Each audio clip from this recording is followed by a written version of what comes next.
If you love Chevys, then this is the place for you. This is the wrap-up and recap of the 2015 Menards Chevy Series, where we toured the country to find the finest rides that represent the best of the bow-tie breed. Beginning the year at Palm Beach International Raceway and Indiana Formosa Raceway, the Menards Chevy Series crisscrossed the country, visiting a dozen venues. Here's a look back at some of our favorite Chevys from 2015. 1962 Chevrolet Bel Air Bubble Top. The thing is outrageous. They call it the Street Thunder here with Billy Moose. Billy, tell us about your ride. It's a custom-built car, and I've done a lot of the work myself. It's got a 632 cubic inch big block Chevrolet style motor that runs on pump gas, and it makes 1,015 horsepower. It's got a Tremec 5-speed transmission, a Mosier 12-volt rear end. Most people really love it. I've had some critics that didn't, but you know, that's normal. What was the hardest part of your 5-year rebuild? Running out of money. That was really probably the hardest part because I have a lot of money in the car. But I built the motor myself. I designed the car, wired it, assembled it, done all the work pretty much myself.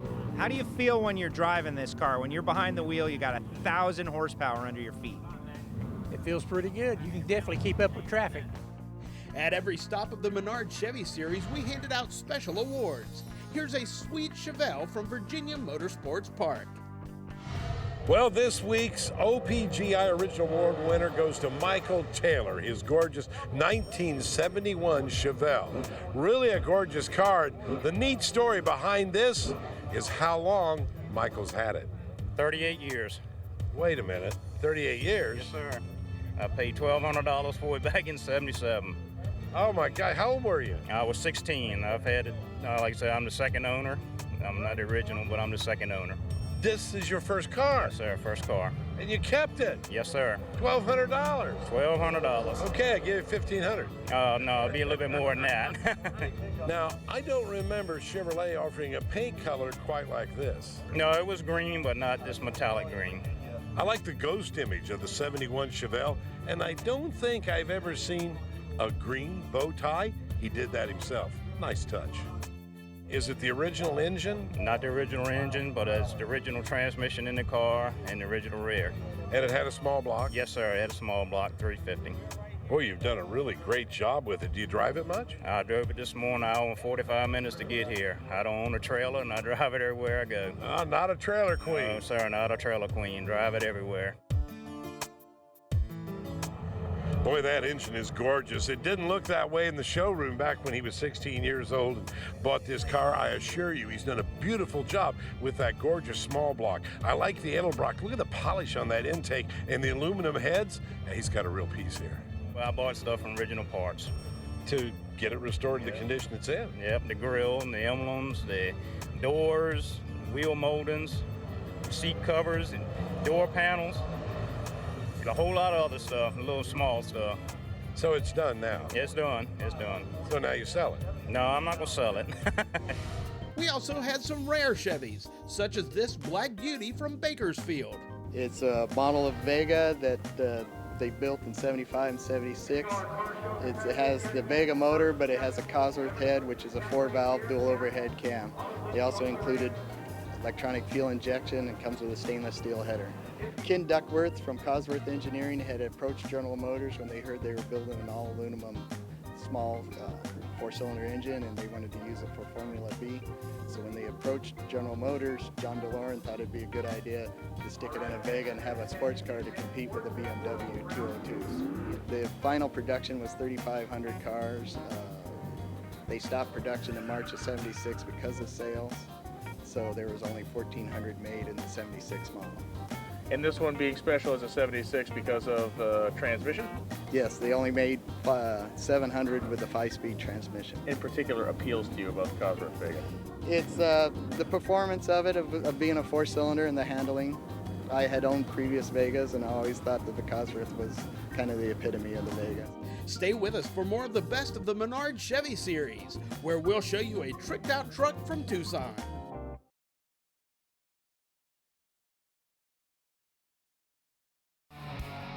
This episode of the Menards Chevy series is brought to you by ARP, the world leader in fastener technology. Original Parts Group, the world's largest source for GMA body parts and accessories. Custom Auto Sound, the originator of classic car OEM fit radios since 1977. And by Steel Rubber, quality crafted rubber parts and weather stripping. Welcome back to the Menards Chevy series, Best of 2015. When the season kicked off in Florida in March, we encountered a wide variety of bow-tie beauties, but one El Camino really caught our eye. Now, probably the second most popular Chevelle, besides the 1970, is the 1969. And in the El Camino, SS 396 rules the roost. This is a beautiful example right here that belongs to Jay Bernard. But when you go to the engine compartment, folks, you're not going to believe what he's done there. Well, it started several years ago, like 25, and we got tired of the stock. When I pulled the engine and chromed every part that was chromable, and then made billet copies and polished the aluminum from the factory until we got what you see here today. Yeah, some of the plastic was chrome. Yeah, the plastic is a process that everybody knows about. They just don't think about it. It's the same as the knobs in your car. It's called vacuum plastic plating. So we chrome every plastic part that are all stock parts. There's nothing in there other than a few copied billet parts that's not stock. And we put it all back in the original location. Everybody comments about this rich, beautiful color. Yeah, we picked that from the Corvette color palette from 1969 called Dark Teal, and we put two pearls and a metallic in it to get it to pop out. Another prize given at each event was the Rock Auto Restored Award. And here's a neat Nova that took the honors at Bandimere Speedway. 1966 Chevy 2 of Randy Watson. Has kind of elements of Pro Street, has elements of custom, and even has some Pro Touring elements in it. Randy, you have had this car for a long time, and this is kind of the latest version in evolution, isn't it? Yeah, that's correct. Well, I bought the car in the early 80s, and I had another car at the time, and it sat on the street for about 6 years. Well, I got rid of the other car and started working on this one. It was pretty much a basket case. The only thing good about it, it was a two-door hardtop. I was going to just put a 327 and a 4-speed, but the front suspension was all rotted out, and the rear suspension was rotted out, and I just kind of decided to put a full frame under it, and things kind of took off from there. I think one of the first things people notice is this really cool small block you get under the hood. 671 blower on top with EFI, and you said that was kind of an adventure to get that whole situation set up. Yeah, it came as a kit, but it took me a whole summer just to get it to idle. So it's it runs good now, but it was quite a headache to get it going. Well, this is a car you get out with a lot. You're from Nebraska, so how long was the haul to get this car out here to Colorado? It took me about 10 hours, I guess. It's about 570 miles one way. Well, you know, you got to be really thankful to have all the hard work kind of recognized that you put into this car. Yeah, I really appreciate the fact that Rock Auto sponsored this award, and I really appreciate all the things they do for Chevy Show. Well, thanks for being out here with the car. Thanks for kind of displaying it and letting everybody take a look and have fun rowing the 6-speed and banging through the gears with this nice blown small block, man. Okay, yeah, the bad part is it's 575 miles back home too, so. We found our next favorite in the Arizona desert. Check out this trick truck from Tucson. It's a 55 Chevy Suburban now. The frame itself was a 1-ton dually 55 1-ton flatbed. We saw the movie Twister after I got the frame and decided to put a 55 Suburban body on it and then make it a dually. The first question is always why, and the response is why not, just to be different. It seems to be probably more hit, but there are obviously people that go, I don't get it, it's too big, but I love it. It's a 498 stroker motor with a 671 Wien blower on it. It's all original Nabco axles with a Dana transfer case under it. So the frame and axles are all Nabco, which was a company that converted to 4x4s for GM and other companies in the 50s. My wife helped me a lot with the colors. She picked out the mauve and the yellow underneath, and then the green was just something that I've always loved. Plus, it's kind of almost an original Chevy green. So Now You say green, but I see turquoise. Is this like that dress? Yeah, exactly. Yeah, you got it. Well, they call the color a bright aqua green. So don't ask me how they get there, but yes, you're right. It is more of a turquoise. We started just literally doing a frame off because it was going to be a flatbed. Everything was going to show under the truck, so we literally stripped it down to nothing. But then a lot of the axles, both axles were broken and leaking, so everything had to get rebuilt. So as we're rebuilding it, we just kind of kept powder coating and cleaning and detailing as we went. So that's how that happened. What would a Chevy show be without a fantastic 55? We'll show you one from Memphis when the Menards Chevy Show returns in a moment.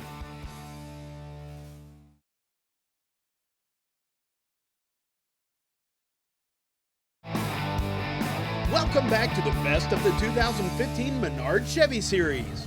When we flew into the Memphis International Raceway, we fell in love with a 55 that truly deserved our Duracell Crank It with the Copper Top Award.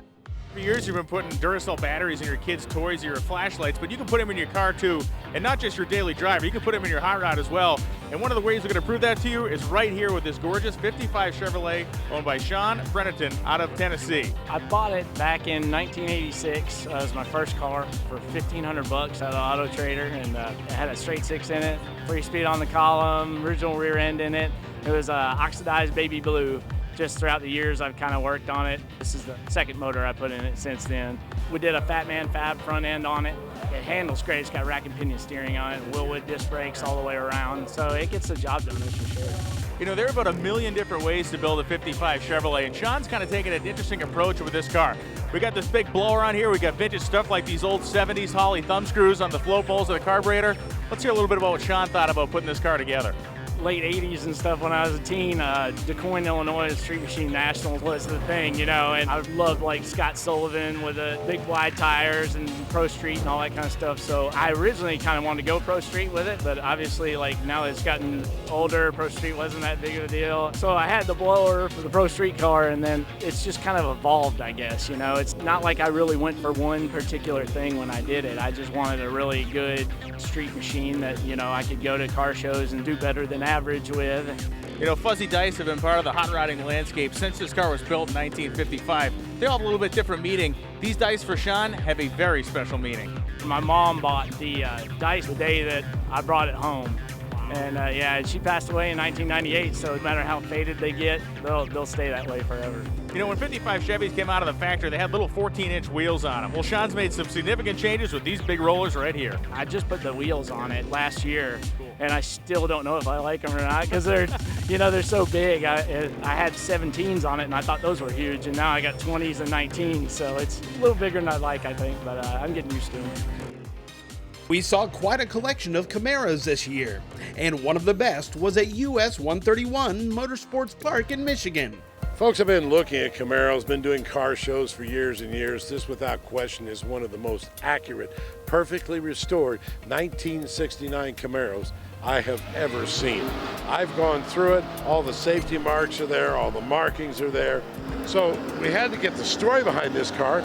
We caught up with its owner. We saw an ad in the paper for a 67 Camaro. So we drove to Rolling Prairie and ended up and looked at the car and ended up buying it. So we went back the next day with a trailer to pick it up. And jokingly, I said to the guy, I said, well, what else do you have you want to sell me? He said, well, I got a 69 out in the barn.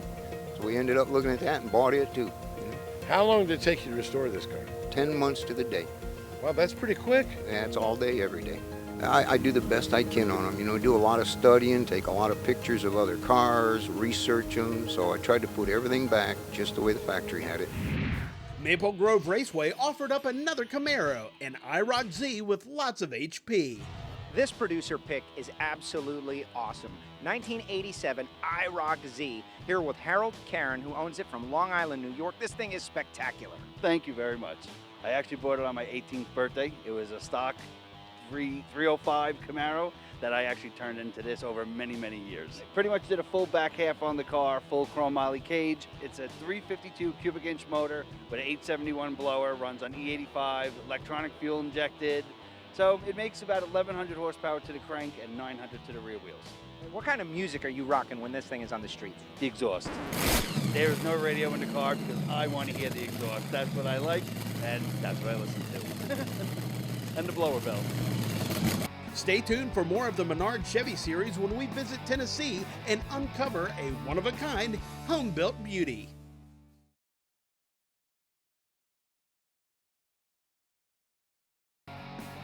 This episode of the Menards Chevy series is brought to you by ARP, the world leader in fastener technology.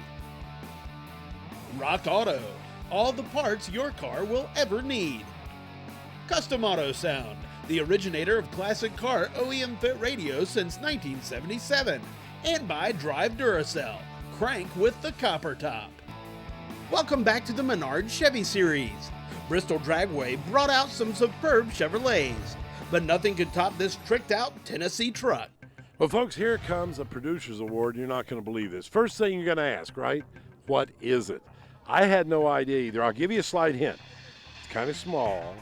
It's a pickup truck. Would you believe this is a 2000 Chevrolet S10, or at least it was. I had to catch up with the owner and find out, is this a kit or fiberglass or what? I made all the hood, made all the front of it, made all the bed. I used the doors and the quarter panels off and the top off the S10. What did you make the grill out of? It's a piece of mesh, and I had it chromed, fitted in there and had it chromed, then I put the tubes around it. What about the headlights? They're the center parts of a late model Cadillac. I built the rest of it. And that dashboard, it looks kind of like 56 Chevy? The center part is of a 55 to 59 Chevrolet truck. And so you made the dashboard? Yeah, yes, made it all. Out of steel? Out of steel. Okay, what do you got for a transmission? It's a 4L60 overdrive. But it looks like it's a 4-speed. No, it's the shifter in it is the column shift out of the S10. I mounted it in the floor and turned it sideways to shift sideways. That's absolutely incredible. What about the rear end? It's got a Corvette suspension, all Corvette rear end. You ever drive this? Drive it all the time. No! I don't never trailer it, I drive it everywhere. It's unbelievable. And it took you a year to do this? Yeah, part-time. Part-time? Year. I work quite a bit. Well, you must have 5 or 6 English wheels. No, I do most of it myself. I did all this truck myself except the interior. You got people coming up and the first word's got to be, what is it?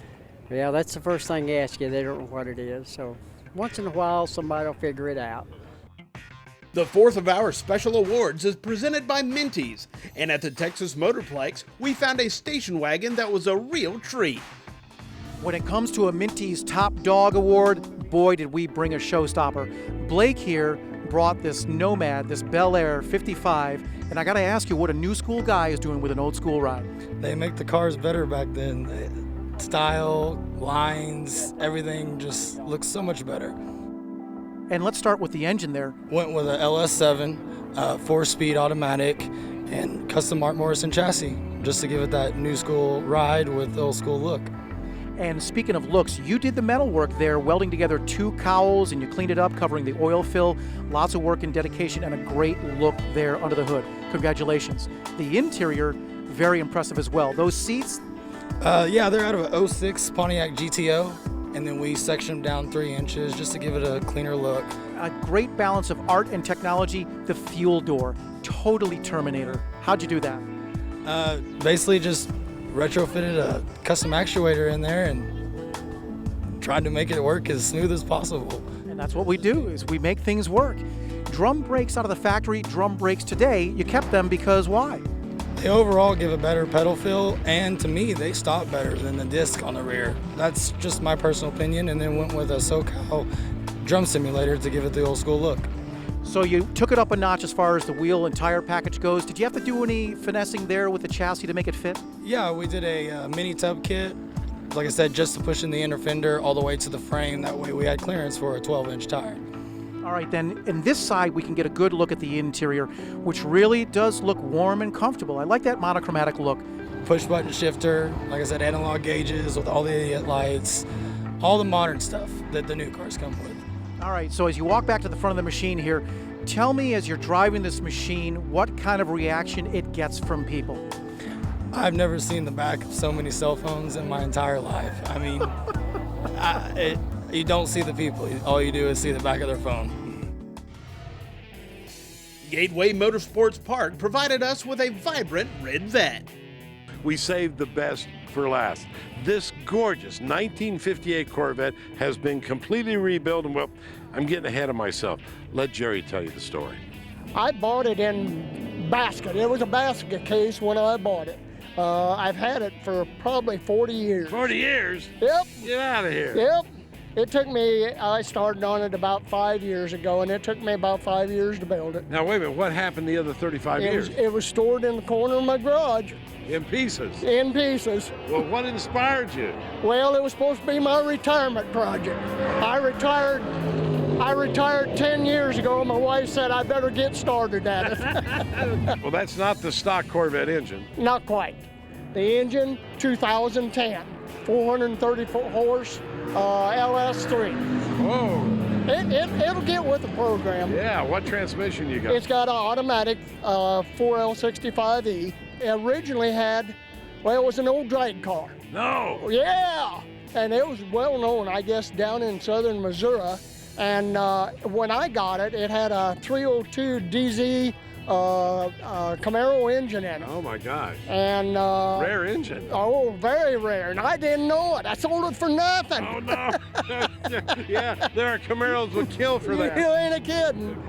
What did the wife say when you finally got it done? Oh, she loves it. She loves it. You let her drive?